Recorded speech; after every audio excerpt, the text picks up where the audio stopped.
जिसकी कुंडली में चंद्रमा मीन राशि में होता है, ऐसा जातक धनी होता है, इज्जतदार होता है, लेकिन स्वभाव में उसकी नम्रता मिलेगी। आप गौर से देखेंगे, कोई अकड़ नहीं मिलेगी। बहुत ज़्यादा स्नेहिल स्वभाव होगा, बहुत ज़्यादा कंपैशन होगा उसके नेचर में। वैसे वो भोगी भी होते हैं, आध्यात्मिक भी होते हैं, बट जब भी जैसे भी रहते हैं प्रसन्न चित्त रहते हैं। माता पिता की सेवा करते हैं, देवी देवताओं की पूजा करते हैं, भक्ति प्रधान होते हैं। स्वभाव में उदारता होती है, जनरसिटी होती है। सुगंधित द्रव्य का व्यवहार करने वाले होते हैं। उनके पास आपको बहुत तरह के इत्र, बहुत तरह के कलेक्शन परफ्यूम के मिल जाएंगे। वैसे जितेंद्रिय भी होते हैं और बहुत तरह के गुण उनमें पाए जाते हैं, गुणवान होते हैं। और उदारता होने का सिर्फ ये मतलब नहीं है कि उनमें व्यवहारिकता नहीं होती है, मतलब ऐसा नहीं कि कोई उनको चीट कर सकता है। चतुराई भी बहुत होती है, लेकिन बुद्धि आमतौर पर निर्मल रहती है। ऐसा नहीं रहता है कि इस चतुराई का उपयोग करके किसी को ठग लेना है, किसी से झूठ बोल देना है, किसी की कोई चीज़ छीन लेनी है, किसी को गलत रास्ता दिखा देना है, किसी का अपमान कर देना है, किसी को परेशान कर देना है, किसी की जासूसी कर लेनी है। ऐसा नहीं होता है। शस्त्र विद्या में कुशल होते हैं, किसी न किसी तरह की शस्त्र विद्या उनको आएगी, चाहे वो पारंपरिक हो, चाहे अत्याधुनिक हो, चाहे वो मार्शल आर्ट से संबंधित हो। शत्रुओं पर विजय मिल जाती है और बहुत ज़्यादा ईमानदार होते हैं, यानी कि खरे होते हैं, और अत्यंत निष्कपट होते हैं। ट्रांसपेरेंट लाइफ होती है। धर्मानुरागी होते हैं, विद्वान होते हैं, उत्तम वाचा शक्ति वाले होते हैं, मतलब बहुत ही अच्छी भाषा में, गहराई वाली भाषा में बोल सकते हैं। या तो लेखक होते हैं, या कवि होते हैं, या संगीतकार होते हैं, या नहीं तो फिर अच्छी चीज़ों को पसंद करते हैं, लिखे हुए को पढ़ना, चाहे वो कोई अच्छा गद्य हो, पद्य हो, या अच्छा संगीत सुनना। एक बात है कि छोटी सी निराशा से तुरंत ही निरुत्साहित हो जाते हैं, तुरंत ही उदास हो जाते हैं। जरा सा झटका लगा नहीं, जरा सा निराशा का अनुभव आया नहीं कि तुरंत ही गिर जाता है। उनका बॉडी लैंग्वेज आपको एकदम दिखने में समझ में आ जाएगा कि इसके साथ कुछ हुआ है, तुरंत ही।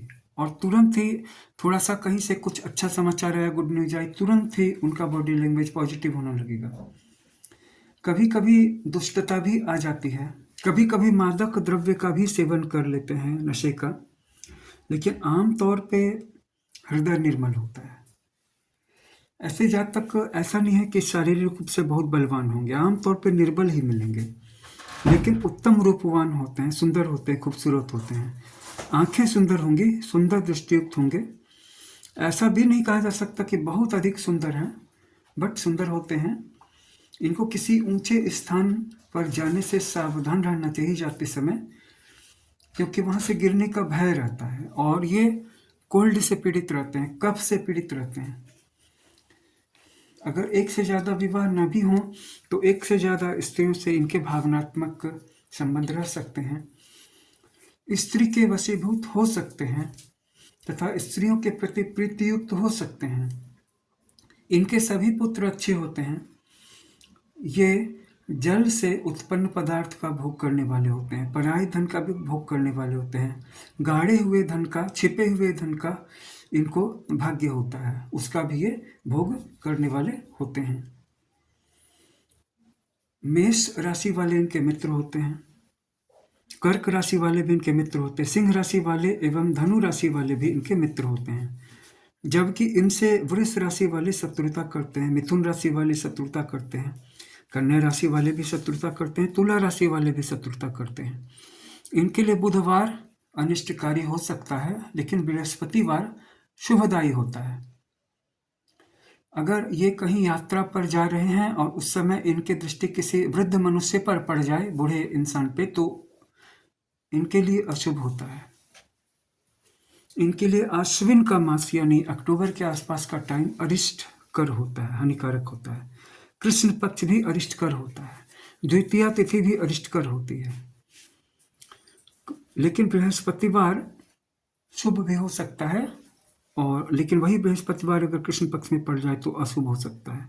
कृत्तिका नक्षत्र भी इनके लिए डेंजरस होता है और सायंकाल शाम का समय इनके लिए खतरनाक होता है। तो ये जो बातें आपको बताई गई, ये चंद्रमा के मीन राशि में बैठने का फल था। हमारे चैनल पे इसी तरह के इन्फॉर्मेटिव वीडियोज आते रहेंगे। आज ही सब्सक्राइब कर लीजिए। और अगर आपका अपनी कुंडली को लेकर कोई सवाल हो या पूरी कुंडली का विश्लेषण करवाना चाहते हो तो ये मेरा व्हाट्सएप नंबर दिया हुआ है, इस पर आप अपनी बर्थ डिटेल सेंड करें। यहाँ पे आपको बहुत ही हाई क्वालिटी की एनालिसिस मिलेगी, जिसमें कि आपको रेमेडीज़ की भी जानकारी दे दी जाएगी, रत्न और कलर की भी जानकारी दे दी जाएगी और हस्तरेखा का भी विश्लेषण किया जाएगा। इसलिए आज ही संपर्क करें और अपने जीवन का नव निर्माण करें।